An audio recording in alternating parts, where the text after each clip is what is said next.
This podcast was originally intended to be one podcast about two films. We had much more to say than we originally thought, and this is now two podcasts.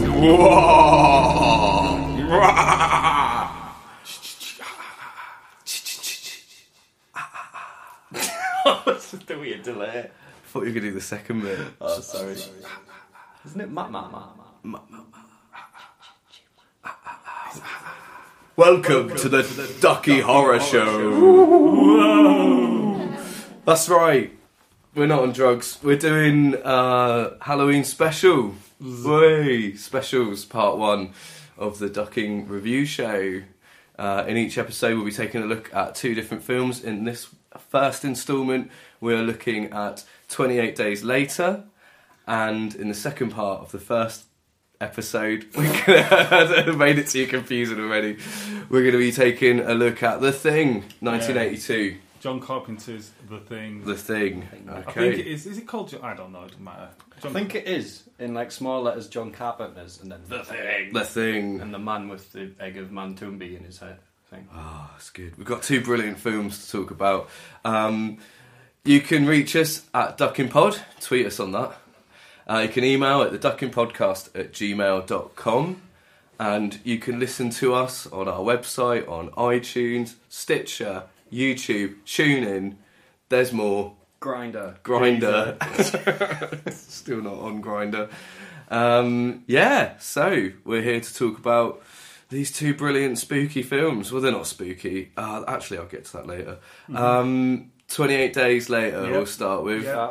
And Danny Boyle. Directed by Danny Boyle. Written by Alex Garland, who wrote obviously The Beach as a book, and The Beach screenplay for the Danny Boyle film The Beach. But also, like more recently, he wrote Dread, the Judge Dredd film, and he directed and wrote Ex Machina, the recent film about AIs. Oh, right, so Ex Machina. Yeah. Right, I've been saying that wrong then. Well, yeah, Ex Machina. Yeah. Deus Ex Machina, innit? Yeah. Right. They're all really good, by the way. I've not seen Ex Machina yet. Oh, it's good. Anyway, we're not here to talk about that. So, 28 Days Later, starring... should we... We'll do the cast quickly. So Cillian Murphy is the main star. You've got Christopher Eccleston is in it, and you've got Brendan Gleeson in it. And the first guy you mentioned is Scarecrow. Yeah, Cillian Murphy. Yeah. He wasn't supposed to be in it originally. Was it Really? No. Who was it going to be? Ewan McGregor. All right, but they had is that when they had a falling out? I don't know. I'm not sure. It just Because I read said he couldn't do it. No, because the story is that like Ewan McGregor had a falling out over The Beach. Because it was going to be him playing it, but ended up being DiCaprio. Now, obviously, Ewan McGregor being a Scottish guy, the guy in the book's Scottish. Yeah. And obviously they went with the name of Right. Ewan McGregor. And they had a bit of a falling out, and that's why it's taken so long for like Trainspotting 2 to be back a thing, because now, you know, they've made up, years have gone by. It's so weird because I can totally see Ewan McGregor in both of them films, The Beach and 28 Days Later. I can see it. The other person they asked, Ryan Gosling. Really? Really? He only didn't do it because of a scheduling conflict. Though. Oh, right. He had something else on already. Yeah. Okay, so all of this film is shot on a Canon... Yeah, on a digital video camera. EOS or something or Yeah. other. Can't remember them. Anyway, it's not a very high quality No, I mean... camera, is it? The thing, I mean, it's quite funny because... not funny, but when it came out in 2002, I was at uni film school, and it's pretty much the same cameras we were using like when we were at film school. Yeah. And you can tell when you watch it now, it looks a bit TV-ish. That was it. I watched the DVD version of it. Oh, you're not losing anything. Yeah, well, that was I was thinking. I was watching it. I was like, this is probably as good as it'll probably look. Yeah, because I watched it on... It's 720, isn't it? I watched it on like Sky. Yeah. And so... I watched the pictures at the time, and it looks... Yeah. It has that weird sort of grain around everything, doesn't it? Around the outside. Just because it's got the shit definition. Yeah, because there's no definition there. There's some bits of it reminded me of an old 70s TV drama on ITV. Yeah. You know what it reminded me of? I might as well say it now. Yeah, go on. Doctor Who. Yeah. That's a real Doctor Who thing. People running down corridors. It's shot like very televisual. low budget sort of not Doctor Who when Christopher Eccleston was a Doctor. You know, when it first came back as that sort of you know, which is it is what it is. I mean, you know, like 28 weeks later is much better quality, much higher production. Yeah. I like it. I like the way that this is shot. Yeah. I like the low grain, the low quality. I think the idea behind it was they wanted it to not be found footage, but they filmed it as if you were there. No, it's got that feel. I was thinking this. It's kind of a halfway house between found footage. Yeah, it's halfway there. It's not shot shitly, but it's got that sort of quality. Did he ever specify specifically? Because I read something about... Did he specify specifically? Specifically. I said specifically. Go on. Because I heard that he just wanted it to be gritty. I don't know. I'm not. That was it. We should have read into it, but you know, probably. I mean, there must have been reasons because it's got. But then it's cheap to make. You know what I mean? Like no one in it was particularly famous at that point. Yeah. Christopher Eccleston was probably the most famous guy. Brendan Gleeson, I didn't know who he was really. I think he's young in it, isn't he? He's fairly young. Quite funny. He's got a Cockney accent. Yeah, it's really weird to hear him speak with a Cockney accent. It almost breaks at one point as well. And I can't remember what he says, but I was like, "Oh, he went there." He slipped into his own Irish tones there. He pulls it off pretty well, though. Yeah, he does. Like when I first saw it, like you said that, I didn't know who he was at the time, so I probably wouldn't have batted an eyelid. See, I think as it went for me, I saw this, and a couple of years later, I saw Going to New York, and I was like, "Oh, it's that guy from 28 Days Later." I wonder who he is. Oh, Brendan Gleeson. You know, that's kind of the way it went for me. Right, let's get to... Well, I'm going to start with the opener. The opening scene is probably my favourite bit. It's brutal. Well, I like monkeys. Yeah, I like the kind of message of it. What they're saying is like, there's these guys doing weird shit to monkeys and they're all infected. But then you've got the not Greenpeace, but like eco warriors break in and let all the monkeys out, and it's like, well, there is all these things getting tested on, but is it right to then release that into the wild? Obviously not. There is a statement there. Yeah, definitely. It's acting without intelligence, isn't it? The monkeys, that bit with the main monkey that's in the TV room reminded me of Clockwork Orange. Totally. I think it's supposed to be a bit like they're showing him all the shitness of him, because it opens with like this kind of montage of what he's seen on the telly, and like, all right, is this actually stuff of the outbreak? And like, oh no, this is just shit that men do before there's an outbreak. We're already fucked. And that's alluded to again later on with Christopher Eccleston says something, people have always been killing people. It's no different than normal, really. Said, when they said, we'll get back to normal, he said, well, what I see is people killing people. And 10 years ago, people were killing people. 10 years before that, people were killing people. People have been killing people. And that is another one of the... Are they still people, though? Yeah, they will, aren't they? Yeah, because it's just a disease. It's not like they're not zombies, they're not brain dead, they're filled with rage. Yeah. So is it just the darkest, most animalistic? Yeah. The idea behind it was, he says at the beginning that there is it not uninhibited. They've got basically the thing that normally stops you from getting angry is gone. Yeah, like the regulator. So they just keep getting more angry and angry and angry. It's like unfiltered rage. Like constantly trying to work on a really old computer. The mouse doesn't work.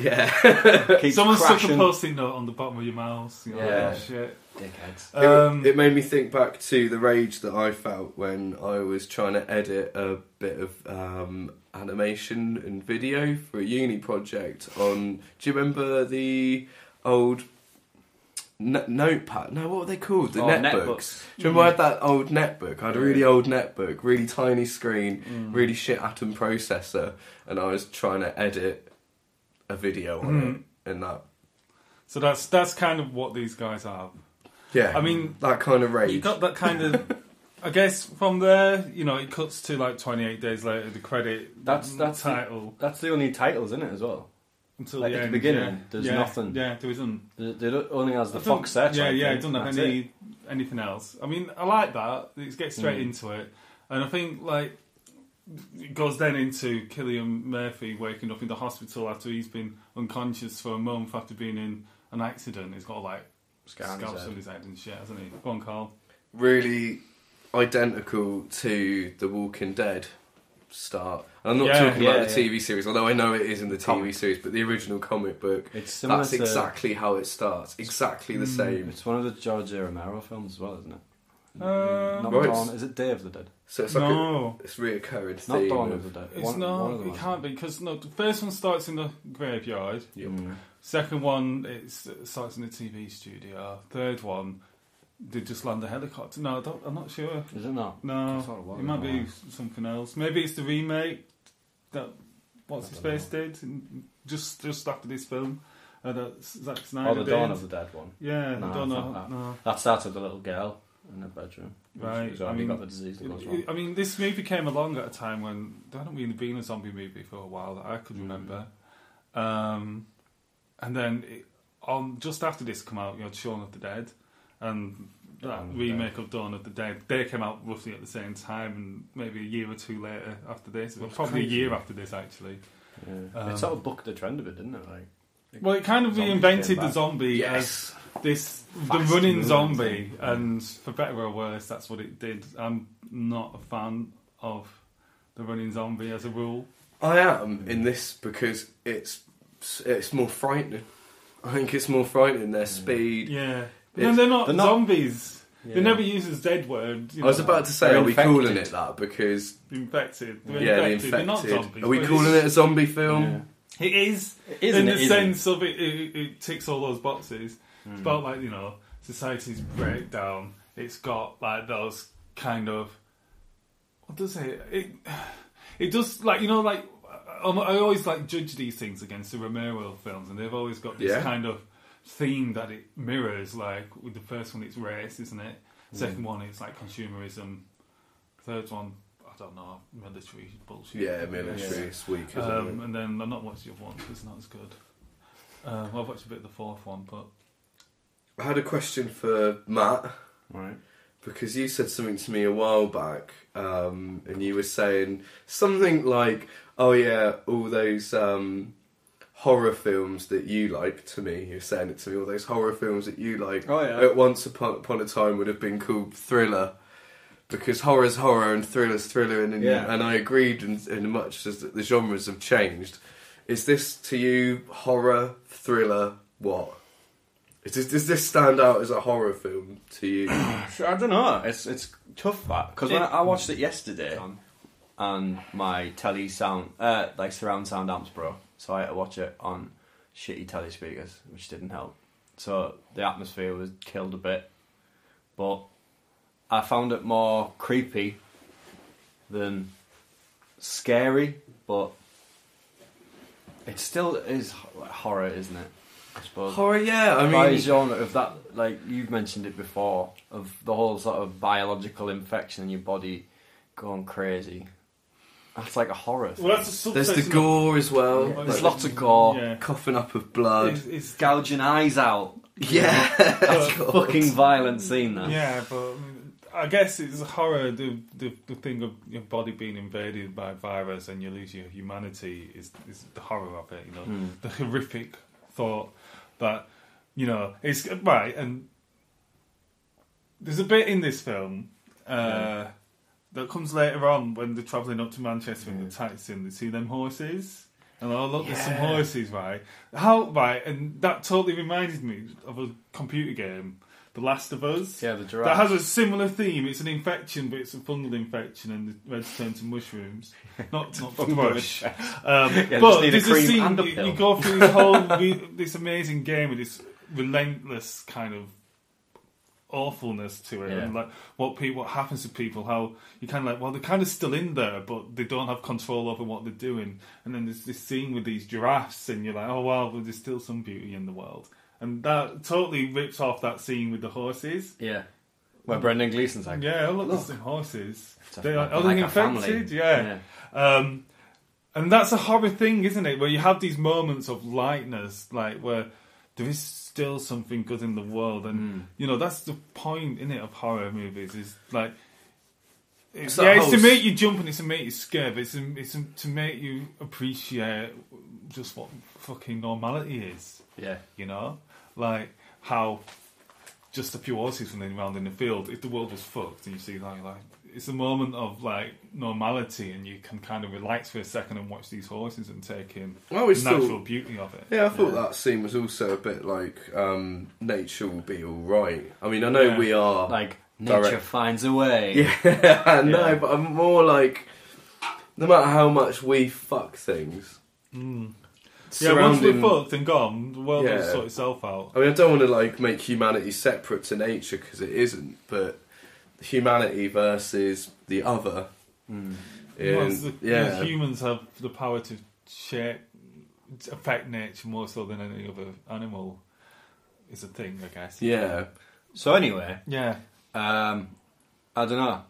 It has horror in it, but it's also got sort of thriller elements as well. So action, thriller. Got some I'd say it's a horror film. I can't see it like it's got loads. It's in our horror section. Oh yeah, it is. That's why we picked it. I think it's horror. Again, like a lot of horror has thriller elements to it, but even this more is so now. even more so now. This one touches on the sort of eeriness, the unnaturalness of things it builds. It just creates this sort of constantly growing feeling of things being wrong. Well, it leads really well into how the film begins with the empty London and how, this is London's always so busy, but look at it, it's empty. The streets are empty. The streets that normally have, a city of 10 million people and he doesn't see anyone. And it's dead silent. Yeah. It's crazy, isn't it, for such a busy, what we know as to be a busy, to be honest, city. though, like, that thing of, he's in London shouting, hello, hello, and then, like, nothing happens. No infected people come. It kind of doesn't sit... I understand why it's there for the effect of it, but, like, later on, when they're in a field and someone makes a noise, out in the middle of the country, fucking loads of zombies come. So how come in a city of 10 million people... Like when someone's making loads of noise, no zombies come. It's not a daylight thing, is it? No, it's not, because they don't sleep, do they? Even though they make comments about it's dark, it's getting dark soon, so it's this. You kind of tune in on this idea of it's safer to travel at light, but that would make sense in many situations. Well, you can see further. But like, I understand this opening scene works. It really works, and it's the strongest bit of the film for me. How about how that's shot then? Like those London scenes. Well, it looks really good. But like, I mean, like, how did they do it? Like,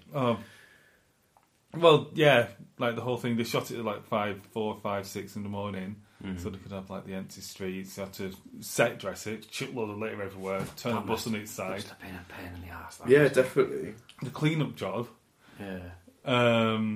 That's it. They only had a couple of hours each time they did it. Yeah, it must have been over the course of a week or something. Yeah. And it was weird though, because like you got all these, like it's 2002, and I'm looking at London then, and God, wow, London looks so fucking different now.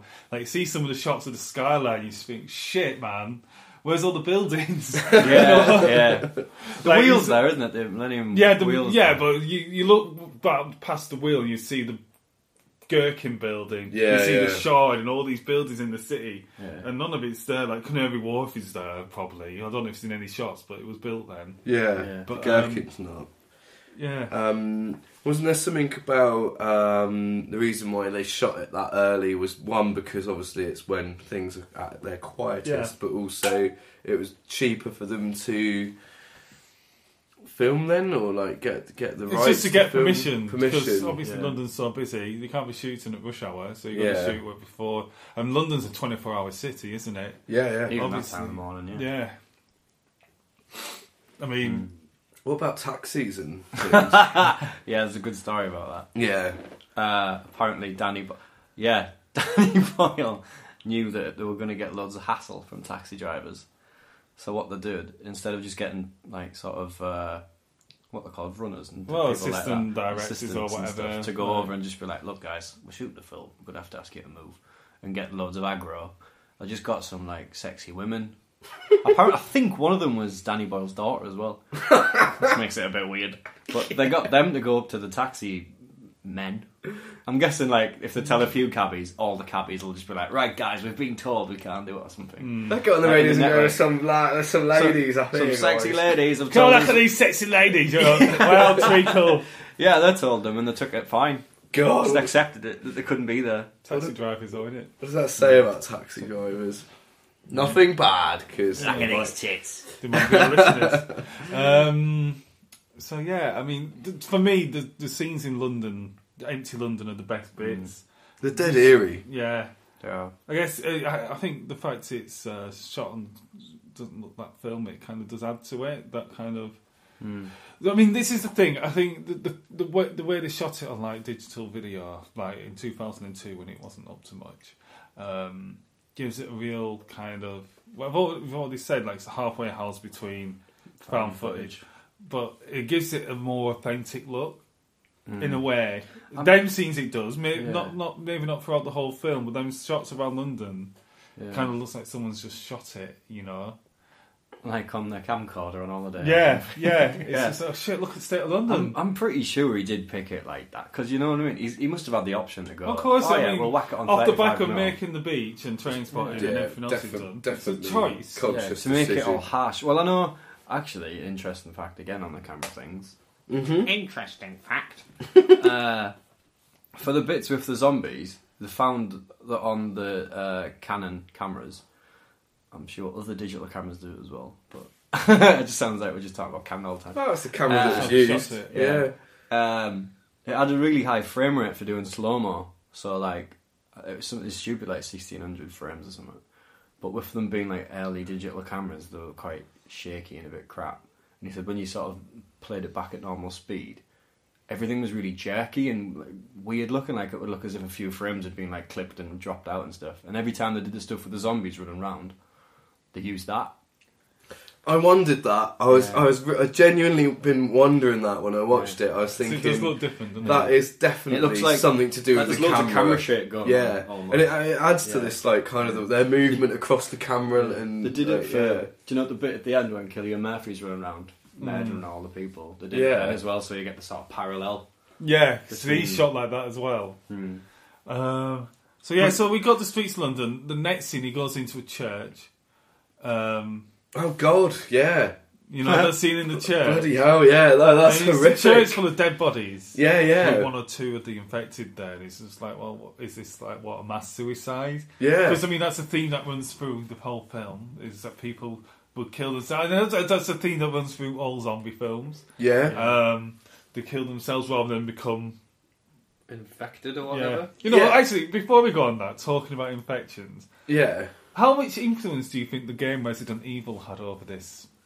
Probably for a fair bit. I know that the rage virus in it, they looked at a lot, but apparently they used a lot of the traits of Ebola. Like, you know, they've all got like really bloodshot red eyes. That happens when you get Ebola. And I don't know if they mention it, but they said the idea was they used Ebola as the carrier for the inhibitor. It was the word. Inhibitor, to carry the rage virus into the monkeys. And obviously Ebola's like a really fast, contagious transfer. So that's why it catches so good. I just thought, because like when I was watching it, like, you throw blood as well. Reminded me of Resident Evil. Like it's a science thing that's gone wrong that's created these zombies. Because you look at a lot of other ones, other zombie films, you never really get an explanation as to why. And everyone always thinks it's more of like a religious undertones and voodoo undertones, I guess. Yes. But I did think, because you know, this is off the back of 2 or 3 Resident Evil computer games, were very much, you know, part of the zeitgeist of that time. We can't say for sure, but him as a director is influenced by. We know from other things that he's very much got his finger on the pulse of popular culture. Yeah. That's for sure. You look at his previous work. It's just something that crossed my mind. Yeah, I think it's a safe assumption. Like the Romero ones, I'm sure there was a thing in that about it was a time when people were scared of like nuclear war and shit. So it was like, what would the effects of a nuclear bomb have on people and things? I don't know, because it was always like the tagline for that: when there's no more room in hell, the dead will walk the earth. You know, that's the tagline from the first one, and that is very much. I thought it was Dawn of the Dead. No, that's the first one. Is it? Night of the Living Dead. Going back to they're coming to get you, Barbara. That church scene. That's where he meets the frantic zombie priest. Zombie priest. Yeah, the zombie priest. He's the choreographer. Really? Yeah. No way. Yeah, he is. That's mad. Fact. That's why he looks the best. The other thing, that's why he looks awesome. But he looks really good. all of the zombie infected people, we still haven't settled on what we're calling. Okay, the zombies. Yeah. Apparently, they're all athletes in some way or another. So Really? they could like run around and do like crazy, like jump over shit and climb things and be all like Parkour. Before parkour existed. Parkour. Yeah, parkour. Yeah, apparently they're all in some way or another all athletic. Oh, that makes sense, because the way they move is so quick, Legged. and they jump over shit really quickly. They're very, but, I mean, cool. so you got the zombie priest. I want to talk about the priest. There's that funny bit where he smacks him over the head with carrier bag. carrier bag full of Pepsi cans. It's weird that the priest is still alive, though, if there's been a mass suicide in his Yeah, I mean, like, I wondered, I've only just thought of it now that you said about it being a mass suicide. Like, and it has to be something like that, because they're all dead. They're not, like, alive. There's a couple, but majority of them are alive. And the priest is alive, so if it's a mass suicide, it's like these weird robes as well. Yeah, he didn't join in. It's like, do you think it's like these weird cults? You know, like where the guy who leads the cult is like, oh, you're all going to kill yourself. And then, like, they don't bother. And leave all your money on the table. Yeah. You know, like, it's kind of a thing, isn't it? But yeah, so there's that whole scene in the church, and the imagery of that is, you know, really dark. Amazing. All this pile of dead bodies in the church is a really strong image, isn't it? It's really disjointed, isn't it? You've got these two things together, the church, the dead bodies inside the church, unnerving. Well, like, a lot, I think that, and there's a scene where he's looking at a pinboard with photos of people on. There's like missing persons and all that.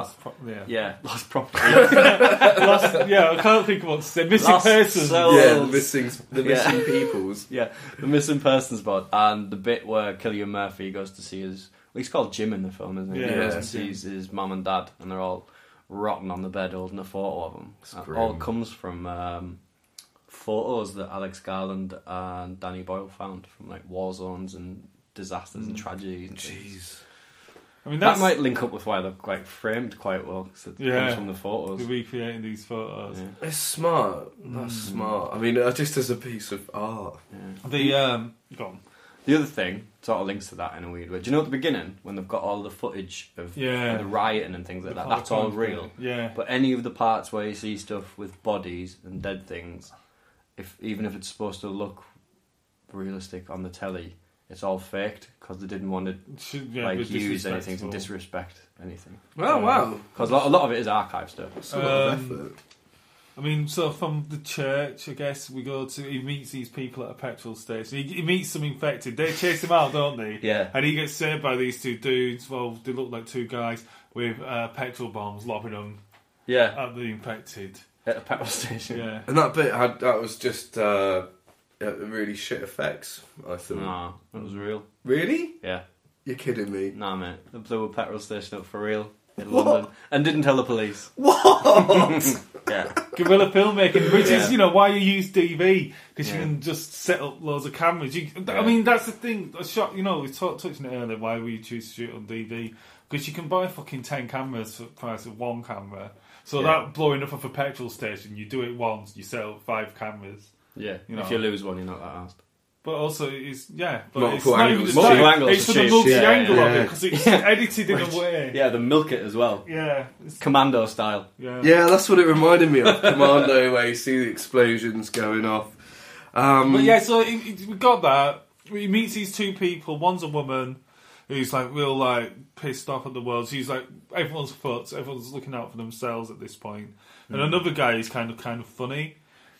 Like, joking and tells a shit joke, doesn't he? They're in, it reminded me of, World War II gear in terms of gas masks. Mad Max. Yeah, Mad Max, post-apocalyptic. You kind of question whether they're human or not. I mean, I know they are, but there's that element to it. That freaks me out. I think, to me, this film kind of, as soon as from this point onwards in the film, it's a downward slope for me. Really? Yeah.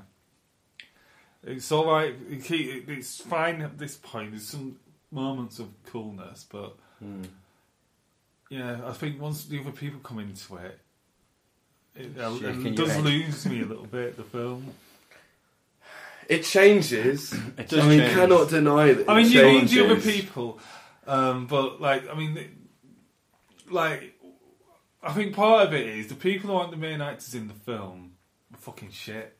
Like, I'll skip forward. Everyone who's a soldier in this film, apart from Christopher Eccleston, is fucking awful. Like, acting. Did you think that, Matt? I just thought they were just caricatures. Yeah, isn't that the point though? Yeah, because they've gone mad. Yeah, I know. I don't know. We'll get to that later on. But as soon as he starts meeting people, it's the beginning of like the end my enjoyment of the film. Really? Because I really like all the characters in it. Like the little girl, like so. Yeah, the girl, she's fucking awful, but she's a kid. Brendan Gleeson's got a Cockney accent, which is fucking weird. I think she's treading the line between awful and acceptable. I think there are times when I think she does a brilliant job. When she doesn't talk, she's all right, but. What about when? And I don't give a shit about going forwards or backwards. I don't care about that. If you listen to this, you should have watched the film. At least by now. Yeah, you should have. Of time. So I'm gonna jump. What about when she's drugged up in a dress? That bit's quite good. It's quite funny. She's like, "You're going to die." Yeah, that was very sort of not like The Omen, like Sixth Sense. I don't know. No, I know what you're getting at. There's those Minority Reports. Those really disturbing films where the kid kind of knows something. It was God, I can't think of the film. Like a 70s film or something. Yeah. But anyway, yeah. Anyway, I suppose that bit's she's quite good in that bit. Yeah. But anyway, so I mean, so just saying that from as soon as they start meeting people, I don't know. I lose. Like the film starts off far better than it goes on, middles and ends. I really like the dad, Brendan Gleeson. Well, yeah. I mean, so they go to his parents' house. Yeah. It's really amazing scenes. See, the scenes where there's not much dialogue are quite good. This is the thing. And he goes and finds his parents in his old house and they're dead. They killed themselves. They've got a picture of him. They've written a note to him on the back. Obviously, he's unconscious in hospital. And they're going, "Oh, we hope you don't wake up into this piece of shit world," or whatever it says. Whilst you're sleeping, we'll sleep. Yeah. Don't wake up. Don't wake up after last night. Yeah. And that's amazing. That's a really cool thing. And again, you say it's like based on real imagery from a war zone or something. And it's a striking image, that is. And then he's at home and he's watching a video of a Super 8 footage or something. That's in his head though, isn't it? Is it? Yeah, that's all in his head. It's in his head? Yeah. But it's shot on Super 8. Yeah, shot on Super 8. So it looks like an old family movie. Yeah, and it's his memory. Yeah, that was kind of cool. I like that bit. And the kind of the low-grade image quality of it and the low-grade quality of the what it's shot on kind of work really well together. Definitely, yeah. I thought that bit was really good. But, like, doesn't, like, at that point, like, when that's happening, there's a woman, Cillian Murphy, and another guy, he gets bit by an infected, doesn't he? Yeah, well, he lights a candle, doesn't he, the bell end? Oh, yeah, in the window, and attracts him. But it's his neighbour. Oh, He sees him, he jumps through the roof and he goes, "Oh, it's like Mr. Jones from 4 Doors Down." Yeah, that's amazing. He comes in and just attacks them. Yeah, that bit's really good. But what that scene shows is he gets bit or cut, he gets the blood in him, and he turns in about 30 seconds. Yeah, really quick. That's something that's, you know, what this film does different, which is kind of cool. And she just, like, she doesn't even know if he's going to turn or not, she just kills him. Yeah. She says afterwards as well, he goes, "You don't even know if he was infected." And she went, "Yeah, I know, but I looked at him and he knew." Yeah, I liked that. Like, so that he knew. He knew. Oh, that's mad, isn't it? Yeah. Like, it's like, fuck. That's not based on any... But she's like, that's how it is, isn't it? You know, and survival. At that point, she said, I'm sure she says or something like, "And I'd do the same to you in a heartbeat." Yeah. And then it comes back to that later on. I think that makes him feel safe with her. Probably. Because he knows she's fucking ruthless. Yeah. And that he's not going to turn to an infected. Yeah. Unless she dies first.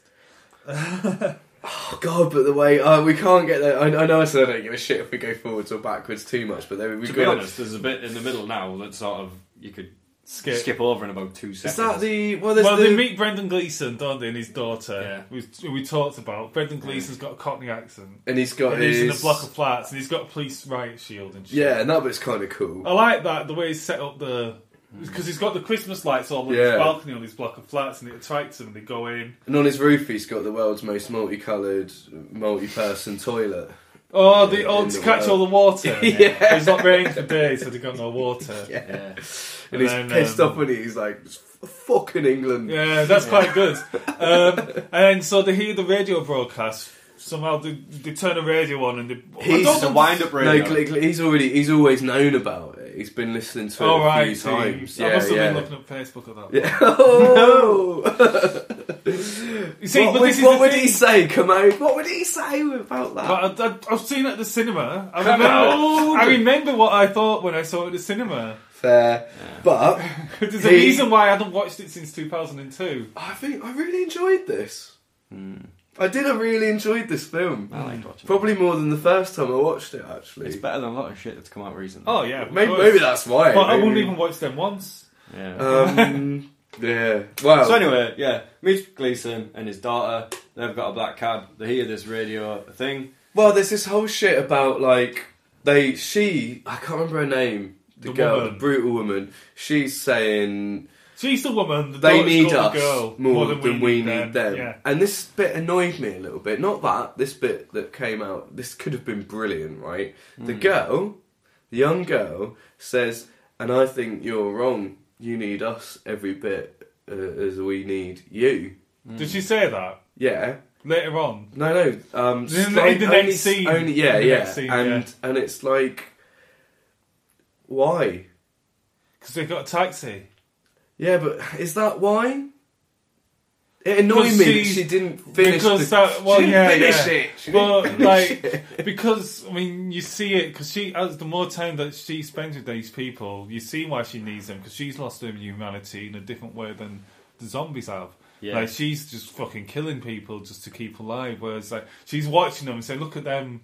Like, it's like, they got each other. They're alright because they got each other. Yeah, because he's looking at the horses, isn't he? But she's looking at them. Yeah. They're the horses. Yeah, exactly. The father and daughter. I mean, this is the thing that annoys me about the film. It's good. It's about 6 or 7 good scenes from a certain point. The beginning's all good. Then you get to a certain point. There's 6 or 7 good scenes, and the bits in between I don't care for. I've just got to disagree so much. Well, we'll come to that later. Yeah. I mean, like, we've got this middle bit where... Well, basically, that's happened. They've heard the radio broadcast. They go to Manchester. Right, let's go there. So they head towards Manchester. On the promise of a cure for the disease and salvation. It doesn't say cure, it says salvation from infection. Yeah. Or the answer to infection. Yeah, the answer. Yeah, the answer to infection. But on that bit, you get that awesome bit where they're driving down the M1 and it's nothing there. It's cool, isn't it? Yeah, apparently they really did all that as well.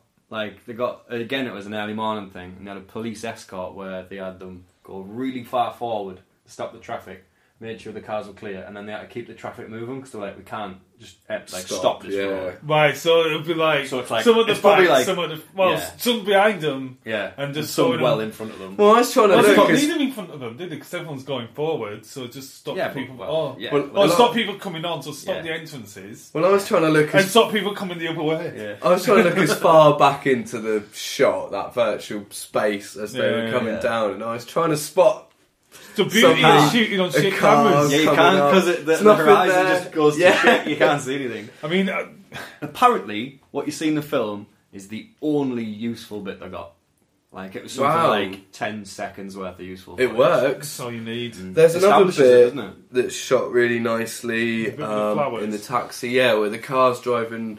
It's in just the before distance. they see the horses we mentioned. Yeah, and the car's driving down past a row, a bed, a field of flowers. And that's all done like an oil painting. Yeah, it kind of looks like a Picasso, or not a Picasso, a Monet. Monet. It looks like kind of like a Monet with some piano that goes across. And you said you mentioned to me it might have been Brian Eno. Yeah. What? 30 minutes. Oh, right, okay, we've got 40 minutes then. Yeah. Yeah, so far. And you said, and I really liked that. So we we mentioned the should. scene with the horses. I mean, Yeah. they raid. What they do though before they set off, they stop off and raid a supermarket. Budgeons. Yeah, yeah. You only fucking see them down south, don't you? Yeah. I've never even seen one of them. Yeah. But yeah, so they get food and they're like, oh, nice one. They have a picnic. They see the horses. I like all of that. That bit's cool, but this is Yeah. the thing. Like, there's bits. Doesn't it go like, do do do do do do do do do do do do? Yeah. There's, yeah. Who is that? Is it Granddaddy? No. No. Yeah, Anyway, we've got too much to cover. Yeah, Not enough we've got too time. much to cover, but I mean, the rest of it. So they get up to this roadblock thing, right? They meet the military guys. Might as well go straight to that. When it gets to that, that's Brendan Gleeson. Oh shit! Yeah, this bit's awesome, Yeah. but a bit annoying. So sort of get there, they're looking around, there's no one around. There's He dead- starts to lose his little mind a bit. He's like, Yeah, I like that. We've got here! All hope is lost! He's pretty tranquil, isn't it? Yeah. Yeah, then he whole loses thing. his shit. And he walks around, he And like he looks- punches a car or something. Yeah, He looks up and there's a body and there's a crow eating it. yeah. And one drop of blood lands on his eye. Shot so well, that bit. Just hits his eye and instantly he just goes, shit. Yeah. And he knows, doesn't he? He's just like, he throws his daughter away. He's like, John, come near me. And he's got sorry for shouting at you and stuff. And Yeah. I love you. Yeah. As soon as he says that, she knows. She's like, fuck, he's dead here. And then they're like, he's shouting, kill me. And she's shouting, kill him. The daughter's going, nah. And then like, Cillian Murphy's gets his trusty baseball bat. And he's about to clatter him. Step up. Soldiers pop up out of nowhere and just Shoot blast the shit crap on out of him. Yeah. Yeah. Like that. Just 3 bullets. I mean, we've got to like. I like that as well. I think it's pretty. There's a lot we could say about that. I guess really we could just go straight to the end and Well, like we'll just talk through what happens. the military base that they've made, which is just an old woman's. An old house. Yeah. House, like Downton Abbey house or something. Yep, They downtown set up Abbey. loads of tripwires and mines and shit around it. Is That's it all the Downton Abbey house? cool. No. Well, I don't think it is. I Anyway. don't watch Downton Abbey. But like, I'm just gonna say about Christopher Eccleston in this, apart from being brilliant, but he also had points where he reminded me of Rimmer from Red Dwarf, who's gone mad. This just really reminded me. I mean, the thing, yeah, because he starts off typically as like the baddie in a film, and typically like a thing that comes a lot in horror movies is that. he's got a British accent. No. Guillermo del Toro does it far better in Pan's Labyrinth and in The Devil's Backbone. It's like, don't be scared of the monsters, be scared of people. Right? Because, it comes across as all nice, and he takes them in, and he's got a zombie in the back garden chained up. He's just trying to work out how long it takes to starve to death, which is fair enough. You can understand that. But yeah, he comes across all nice, but actually he's fucking mad. And he's promised all these guys that when they meet a girl, they can rape the shit out of her, basically. And that's the thing that annoyed me about it. Like, the film in general.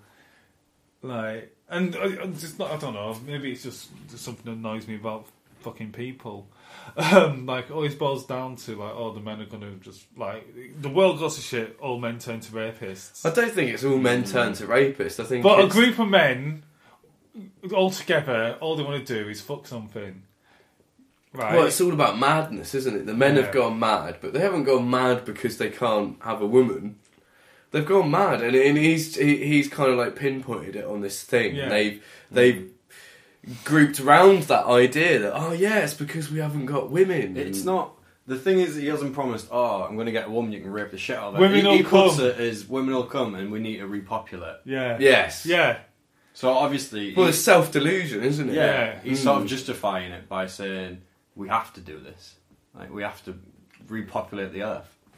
And I think there's some statement to be made that there obviously was a larger, I think anyway, platoon of teams, squads. yeah, Well, they're from a base, weren't they? They're not on this. fucking operations. They're probably from some military base. And I think the ones that have survived, because obviously many haven't, are the ones that are the most fucking nuts. Yeah. Most hardcore, or they've got a few. I think there's a couple. There's the real There's Cockney one guy in it, the black-haired one. Yeah. Who's the only one who's all right, who they end up executing. Yes. Because he's the only one who speaks any fucking sense. Oh, the Scottish one. Yeah. And the rest of them, there's the mega Cockney guy. The one, he's the one who pisses me off the most because he's so shit. No, but he's shit. What shit he's like fucking like EastEnders. In fact, there's someone from EastEnders in it. I think he's really believable as a character. Oh, really? He's supposed to be that guy, though. He is that guy. He's supposed to be, yeah, I'm in the army, I'm a fucking dick. Yeah. And he is a dick. Yeah. I guess that's the point, but That's basically, like you said, that's the turning point there, isn't it? When they take them out, there's him and Cillian Murphy, and they're opposing, obviously, them sleeping with the young girl. Yeah. So they take them you out. See the way that they look at the young girl as well. Yeah. Sort of quite early on. Yeah. So they take them out, down there too. And she's only like, she's what, 12, 13, 14. She's not something like I that. think of 13, age. 14. Yeah, she's not of age though. She's kind Definitely not. She's she's getting into adolescence, let's say. Yeah. But she's definitely not someone you'd be sleeping with if you're fucking not a paedophile. Basically, you know. Well put. Can't deny that. I don't know how I'd ever be able to. Well, maybe there's some other. No, but do you know what I mean? Like, and then it's like, oh well, society's broken down, so there's no laws anymore. So now it's alright to fuck a kid. Yeah, but then it's not. I know it's not. The morality of the film is not that, but you know, it how fucked up would you have to be to start to want to fuck a child? Yeah, but you mentioned it in our Mad Max episode where we talk about, is it Moses goes up to the mountain, but this and while he's away, is everything goes to shit. So in 4 weeks, 28 days, you turn from a normal person to a paedophile. So you're saying I don't buy it. The time frames. That is probably a very, very good point. I cannot deny that is a very good how long point. does it take you to lose your shit? Yeah, you would. And I part of me, when I wondered- was watching it, thought, I wonder how long this 28 days has felt to that woman, the black woman, who's been living alone. It probably feels like a year. I wondered if the guys, these army guys, have been in a place that's awful for a lot longer than those. Oh yeah, they've been in the army. Yeah, but I mean, like, maybe they've seen some severe action. I think these are damaged but people. Like it, I don't know. There's something that either it doesn't. It's ring a jump. true. It is elite. It is elite, and it doesn't ring true to the beginnings of what I enjoyed about the film and what I don't like about it. It's like two different films almost. I get that he was going for this like descent into madness. Yeah. I get that, and I do get it, but no, it's a really good point you've just made. I mean, it's a jump because you could have a parallel with this. Compare it to say Apocalypse Now, and the further along further along the journey they get, the more madness it is. Yeah, right. But even Apocalypse Now, that guy's got mad years ago. It's this time frame of 28 days. Isn't long enough. It's a good point. Yeah. But, you know, it's a film and, you know, it's a story of the narrative.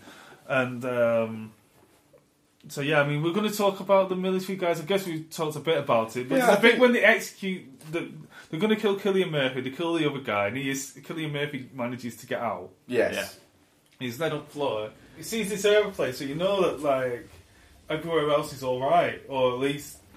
There's hope, isn't there? Yeah. Well, maybe that's just a plane going from America to fucking India, I don't know. But it also harks back to when they're tied up in that makeshift prison bit with the two guys. Yeah, and he's saying how, like... we're just a diseased island that's been quarantined. When it says that, it alludes to the breakouts being other places. Yeah. He says there's something in New York and Paris, but that's when it went quiet, so you don't know what happened. And then obviously 28 weeks later they say, well, we contained it to basically England. Is that what they're saying that? Yeah. Right. Because I can't remember. But yes, you see that aeroplane going above. I guess, basically, from here, he's got a gun now, because he's killed someone. He's got away, and he comes... No, he doesn't. Never uses the Doesn't gun. use a gun. Where does he get... Does he get the gun later? Doesn't use a gun. Never uses a gun. Does he not? No, he just goes prime. He returns to this like animalistic instinct, and it draws parallels to the rage and his. I like that. See, rage this is the with thing. Like humanity. I've got a dislike for a lot of this section of the film, but like I am pleased when he kills everyone. Yeah, because it. And I do like that that he has gone primal. I do like that he has gone primal. You know. And there's some funny bits, like there's a bit when there's... we're just going to wrap this up. We have to. Yeah, we have to. There's a cool bit where all the soldiers are fucking shitting themselves as soon as the zombies are out. Because he lets that zombie soldier... Yes, the prisoner, yeah. And there's a really funny bit where the zombie's chasing the soldier. There's that shot as they run both across the frame. Yeah. That's brilliant. It's really comical. There's some good comedy. And there's a guy who sees it and he's just like almost wants to laugh. Yeah. That bit's really good. But so basically that happens when Cillian Murphy goes on a killing spree. And he moves very much like it's the like Matt said. Yeah, they did say that they shot it in the same way they shot the zombies. You did say that. Yeah. So it gets to the point, they made the women dress up in all these nice clothes, and there's this very rapey scene, isn't there, where they're making them dress up, and she's given all the gives the drugs to the kid, so she's not going to mind, basically. Yeah, because she says, "Oh, you're trying to kill me," and she's like, "No, I'm just trying to make you not care." I'm trying to make you not care. It's so gritty. I mean, I don't know what there is about this film. There's something about this film that, I talk about it and I'm like, yeah, there's really good stuff in it, but certain aspects of it. Sometimes you don't, you've raised a really good point with there's a leap there, but I think it has its purpose. There's a leap there, I think it functions well within it. I think that bit where they're dressed up, right? Yeah. As in the dresses, and she's given her drugs. I think that is such a commentary on child prostitution and what happens. Yeah, no, it totally is. Yeah. I mean, that's the thing, and that's the thing about zombie movies. Always, like we said about Romero ones, have commentaries on certain aspects of society, and this one has a few within it. But for me, I guess I'm a bit more forgiving of that. I didn't even notice it until you said it, and I always thought there was something not right with that scene, that segment of the film, and now that kind of you put your finger on it a bit. For me, but I still really like it. I mean, we don't need to go scene for scene and get to the end. We're wrapping it up now. We'll just wrap it up. The best thing about the end that no one's mentioned yet is the iconic music starts. Yeah. As soon as he starts running around, you get the boom. I saw you. What song is it? Boom. It's called "In the House in a Heartbeat." Yeah, that's it. It's by John Murphy, right? Who ended up doing music on Sunshine as well. I love that film. That's a Danny Boyle film. And Murphy. And Alex Garland wrote it, didn't he? A version, he might have done actually, yeah. A version of that is used in Kick-Ass as well. Yes. Kick-Ass 2, and some of the music from Sunshine is used in Kick-Ass as well. Yeah, I guess we won't really talk too much about the ending. Basically, it's really it's quite ambiguous. That very end scene. Where they're in the house after they get away. Pretty sure it's some of that shot with regular film. No, it is. That's shot of normal film. Yeah, I thought so. Yeah. I mean, I think that's to make it look nice. It's you get the bit when they're driving out in the taxi and it does the crash through the gate and the freeze frame. Yeah. Do you kind of think it should have ended there? It almost seems like it could have done, because then it just goes 28 years later. Yeah. And it's like they've gone, we want a bit of a happier ending on that. I do think that happened, because we hear about it all the fucking time. But he's still left it ambiguous, unless you can speak Finnish. But do you think, right, I mean, it says 28 days later, and then the scene where they're in the Lake District, is that 28 days later from 28 days later? It's supposed to be. Because that's what it says to me. Yes, I think so. Yeah, definitely. They got all into States, there's no one around, they're doing a little cottage. Yeah. There's planes flying above, yeah. Foreign RAF. Well, not RAF, but Air Force. Finnish Air Force. Yeah. That's how you... And they put out the big help or hello sign or whatever it is. Hello. With one L. You think it's going to be help. It looks like it should say help, doesn't it? It goes halo. Yeah. But that's what I mean. Is that finished for Hello? Did they know? I don't know. Because it's only ambiguous if you don't know that. You know, when the plane flies over at the end, he says, "Oh, send the helicopter down," but it's in like Finnish or Norwegian or something. It's fine. I mean, like the ending's fine. I mean, let's wrap up. I mean, I've said my opinions of the film. I've said mine. I really like the beginning. I like it. And then it's a steady decline, mostly for me, to the end. The end action scene's pretty cool. A lot of the stuff in the military I don't care for too much. But that's just me. Obviously, it you does, too. yeah. It starts off as one thing and it doesn't pan out into being the film I would have liked it to have been, I guess. Yeah, I get I don't know what that film is. A different film. I mean, I think it would have been nice as a 20-minute film. That's even shorter than a bloody. Just that beginning bit. Yeah. What about Matt then? Well, no, I really like it. Like I say, it was probably the first of the British indie, independent type films Right. that I watched. Was it about a year later that Dog Soldiers came out? That's what I was just going to say. This is the thing. That was the next one I saw, and I was like, why aren't there more films like this? You see, Dog Soldiers really fucks me off. What? I fucking love Well, that film. it's like, it's basically, oh, look, 28, right, they made it off the back of 28 Days Later, definitely. And they've taken the shittest bit of that film that I don't like and turned that into a whole new film about werewolves. Oh, it's so funny. It's alright. I mean, it's really funny. Right, you were saying... Yeah, fuck. What was I saying? You loved it. I loved it, really. Do you still love it now? Watching it back, I was like, oh, I've got to watch it. I need to watch it for the podcast. I fucking suggested it. I was watching it, and I was like, as soon as it started, I was like, oh, yeah, it's really good, actually. Yeah, same. And then right until the end, it does dip a bit, like you said, when they get to the military. Brendan Gleeson dies, and I was like, oh, they fucking had to do that, didn't they? Just like to move the story on a bit. Well, this is the thing, right? Sorry. We're trying to wrap up. Sorry. There's a scene where they're leaving London and going to Manchester in a tunnel. Yeah. And that's so stupid. They drive over all this debris and they fuck the tyre up and they have to change the tyre and the zombies come. And I was just like, they just stuck that in just for fucking That's sake the worst bit. Yeah. Right. And as soon as that happened... They can do without that. As soon as that happened, that's when I'll go, fuck it. That bit, I'm back on board after, but that bit really fucked me off. It goes, but I liked it when he's going, this is a stupid idea. Yeah, going, no, that is cool, but then why did he do it? And then, they get a punch and then the zombies come, they change it just in time. And it's like, that scene doesn't need to be there. And the film's 1 hour 52 minutes. It could have been 90 minutes long and better. Yeah. I agree with getting rid of that scene. Yeah, that one. Yeah. There's a few, I mean, maybe that's the only scene you could actually lose and it wouldn't make any difference to anything. Well, the only reason I think that I can scenes. sort of justify them putting in it's like an almost like a team bonding, woo, we did it type thing. But they do that in the Budgeon's shop anyway when they grab all the stuff. So, it just seems like... And there's a bit when they're refueling and he kills that kid zombie. And the kind of didn't need to do that. It harks back later on though when he's talking to the major goes, have you killed anyone? Yeah, and he's like, yeah, you had to do it. But I mean, it gives a fuck. He might as well have said, no, I'm not.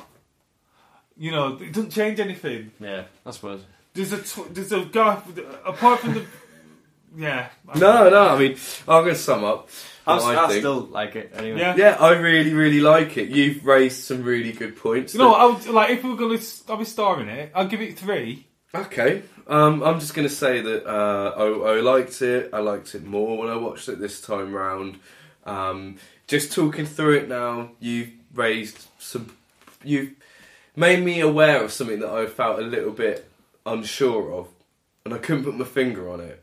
And that's why. They've gone too mad. For 28 days, especially when they're in a big group and they've got a fucking base. But I'm forgiving of that, and I'll take out that taxi scene, fine. But even with that in, I love the way it's shot. I love what it says. It's smart. It's clever. It's entertaining. It's got some good action scenes. I'll give it 4. Easily give it 4. Yeah, I give it 5. Fuck yes. It's quite funny. Like when I was watching it, and I was like, "It is Alex Garland doing all of this." I really rate as a film writer. And it is. You don't know what studio's going for. No, it's just like, it's a low budget film, I get that. But you can tell that he was it was the second film he wrote. Yeah, still very good. It was. There was certain elements, story-wise, it doesn't really do it for me. Fair enough. There's a lot of good ideas in it, and there's a lot of good points, but the actual story of it, I'm not that into. Right. Fair enough. I think all three of us have shed some really good light on this killer film. Originally, we'd said that we would do 2 films in one podcast, but it's not possible. So we're going to do The Thing as a second podcast. We'll probably put them up really. We'll probably really put The Thing and this film up really close together. There's not going to be much between it at all. I'm going to have to edit in me talking just before the credits, before the intro music, saying this podcast was originally intended to be one part or whatever. I'm gonna have to do something. Thank you for listening. We hope you enjoyed it. Two become one. Yeah. You can tweet us at duckingpod. You can email at theduckingpodcast@gmail.com. Good night. Bye. Be safe. The